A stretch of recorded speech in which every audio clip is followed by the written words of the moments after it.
Xo'p, o'yinimiz juda ham oddiy.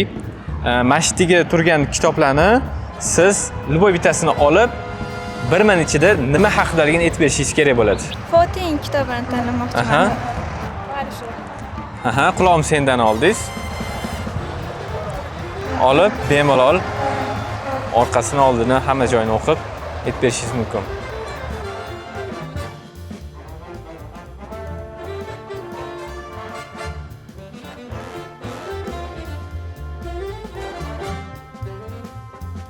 Vaqtingiz tugadi. Tak, vaqtimiz tugadi. 3, 2, 1. Vaqtimiz tugadi. Fotin kitobi bu hayotiy roman bo'lgan ekan. Ushbu romanda eng yaxshi kitob mukofoti qo'lga kiritilgan ekan.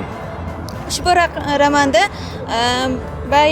Bayrutda xizmatkor qiz majburan xizmatkorlikka olingan bo'lar ekan. Ushbu kitobda qiz juda ham aqlli, zukko.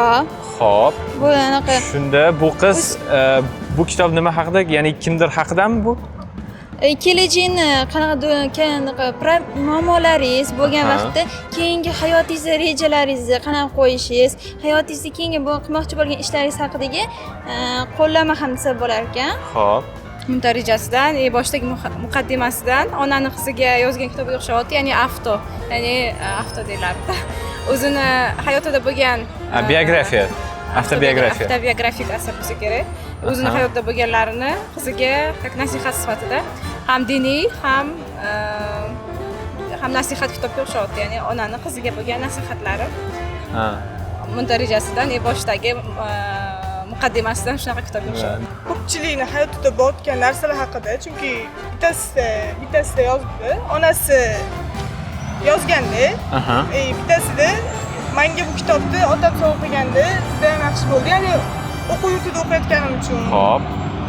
Bu aynan kimlarga anaqa qilingan? Tavsiya qilinadi o'qishga yoki ayollarga yoki o'g'il bolalarga? Ya'ni hozir o'qimaslik nimasida emas, bu o'qishga tayyorgarlik, oliy yurtida o'qish kerak bo'lganligi menimcha tavsiya bersa kerak onalar to'g'risida. Qisqa qilib aytganda kimlarga ekan? Qizlarga. Xo'p, to'g'ri topdingiz. Shuning uchun sizga Falaq nashriyotdan Habibimiz oramizda bo'lsalar kitobi sizga yutuq sifatida beriladi. Rahmat kattakon. Sog' bo'ling, salomat bo'ling. Bizani Falaq nashr Telegram kanalimizga obuna bo'lsangiz, har hafta o'yin bo'ladi, kitob o'yinlarimiz bo'ladi.